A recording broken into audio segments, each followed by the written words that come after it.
Hola, ¿qué tal? Muy buen día. Mi nombre es Sofía Paulina Pérez Mena. Soy estudiante del doctorado en educación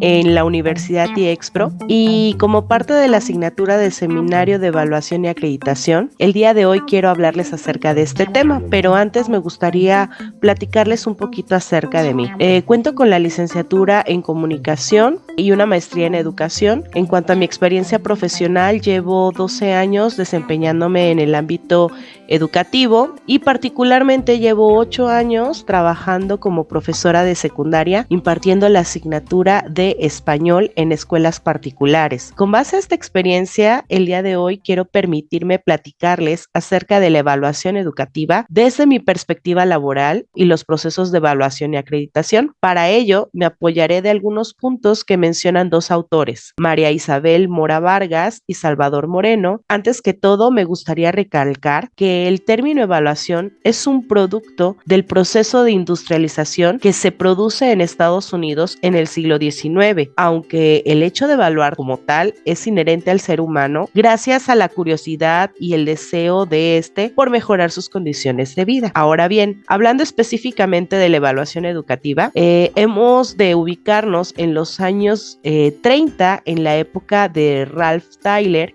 quien es pionero en sistematizar la evaluación en el ámbito educativo, aunque su antecedente era el periodo pre-tayleriano, en donde se evaluaba únicamente la cuestión psicológica a través de pruebas estandarizadas. Así pues, plantea un modelo que buscaba más bien la planificación curricular tecnológica enfocada a los procesos de aprendizaje, contemplando la selección y organización de contenido, las estrategias para transmitir esta información y la forma de evaluar los logros alcanzados. Y con estos resultados se buscaba hacer una comparación con la intención de saber cuáles eran los alcances de la estrategia educativa implementada, y a este periodo la autora Mora Vargas lo denomina como generación descriptiva. Más adelante surgen otros periodos denominados como el periodo de la inocencia y el periodo del realismo, que responden más bien a las características sociales de aquella época durante la década de los 40 y los años 60, principalmente en Estados Unidos.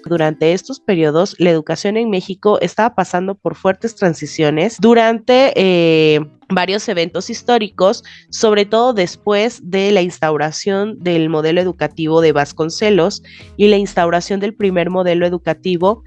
centrado en las necesidades del país. Después de ahí, la educación en México tuvo varios altibajos que fueron dando forma al sistema educativo que conocemos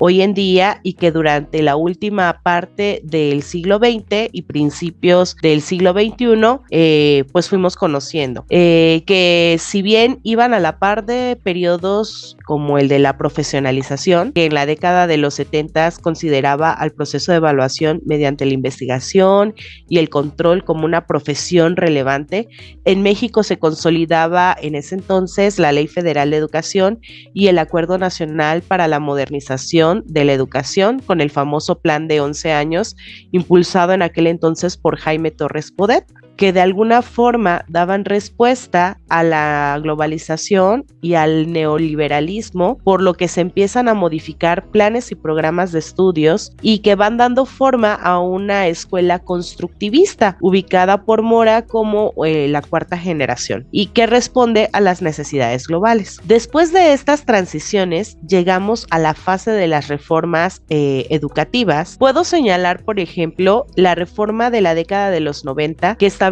los cimientos para la evaluación de la formación de competencias elementales con el objetivo de ofrecer nuevos saberes y habilidades para la productividad, la competitividad internacional y la formación de una nueva ciudadanía democrática, pero dentro del contexto de la economía neoliberal, que era la que predominaba en aquel entonces. Y bueno, esta búsqueda de la calidad educativa derivó en una serie de reformas a los planes y programas de estudio en los niveles de educación básica, que finalmente se plasmaron en el plan de estudios propuesto en 2011 y que un año después, en 2012, Enrique Peña Nieto abanderó con la intención de garantizar que la educación iba a ser de calidad, de manera que en el año 2013 realizó una reforma educativa que dio paso al modelo educativo establecido en 2017. Salvador Moreno al respecto hace un análisis interesante de esta reforma educativa en particular y la reforma educativa que surge en 2019 durante el gobierno del actual presidente Andrés Manuel López Obrador y que es denominada como la nueva escuela mexicana y que si bien es ambiciosa, desde mi perspectiva, es necesaria, que sí atiende a las necesidades internacionales, pero que también atiende a las necesidades particulares de cada uno de los estudiantes con base a sus contextos en un país tan polifacético como lo es México. Ahora bien, quiero hablar un poquito acerca de mi experiencia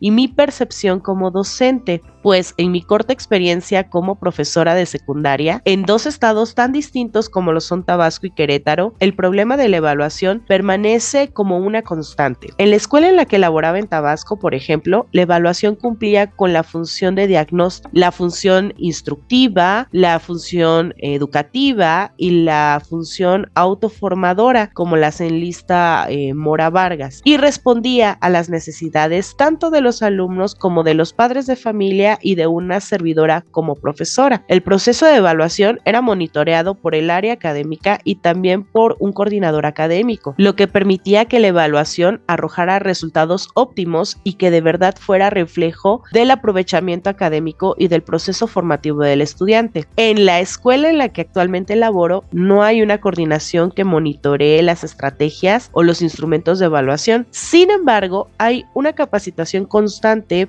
para que cada profesor utilice las estrategias que considere pertinentes de acuerdo con la materia y las características de cada uno de los grupos en los que imparte clases, y esto permite que sea igualmente favorable la obtención de resultados claros y que la retroalimentación se pueda hacer de manera oportuna, respetando los principios que acertadamente mencionaba Mora Vargas, de utilidad, de factibilidad, de ética y de exactitud. Sin embargo, y desafortunadamente, cuando laboraba en Tabasco, aún se aplicaban las pruebas estandarizadas que buscaban medir las competencias adquiridas por parte de los estudiantes, pero enfocándose exclusivamente en los contenidos y no en las competencias desarrolladas como tal, entendiendo a las competencias como aquellas habilidades que los alumnos poseen en cierta área. Así que estas evaluaciones, pues como tal, no ofrecían resultados útiles ni para una servidora ni para los estudiantes, y tampoco eran fiables más que para llenar una tabla estadística. En los 5 años que llevo laborando en Querétaro,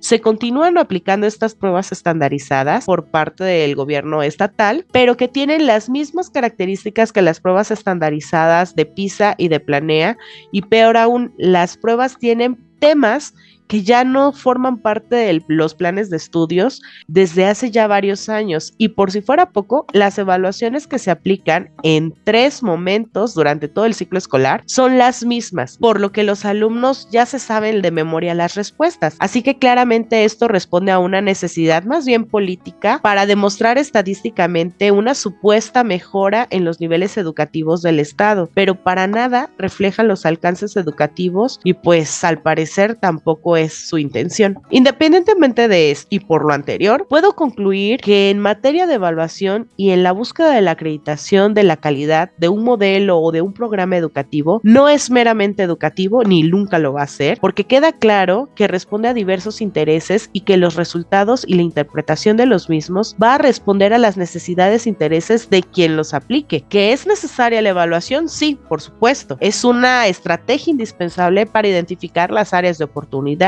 y buscar estrategias para mejorar, pero siendo la educación algo tan subjetivo, no se puede medir con la misma regla, ni se debe señalar la calidad educativa o el nivel de habilidad en determinado ámbito de la misma forma, pues como bien decía Albert Einstein, si juzgas a un pez por su habilidad para trepar árboles, pensará toda la vida que es un inútil. Y entonces, México continuará apareciendo en los niveles educativos en los que se encuentra actualmente, y los profesores y los estudiantes continuarán en la disyuntiva de si el objetivo de las evaluaciones es juntar evidencias favorables o darle prioridad de verdad a los aprendizajes que son de utilidad para el estudiante. Entonces, queda una pregunta en el aire. ¿Para qué evaluar? ¿Para plasmar nada más una calificación en el papel o realmente como guía e instrumento para evaluar no solamente al estudiante, sino también a nosotros como profesionistas? Esto es todo de mi parte, estas son mis referencias y espero que mi aportación les sea de provecho. Me despido deseándoles una excelente semana. Hasta luego.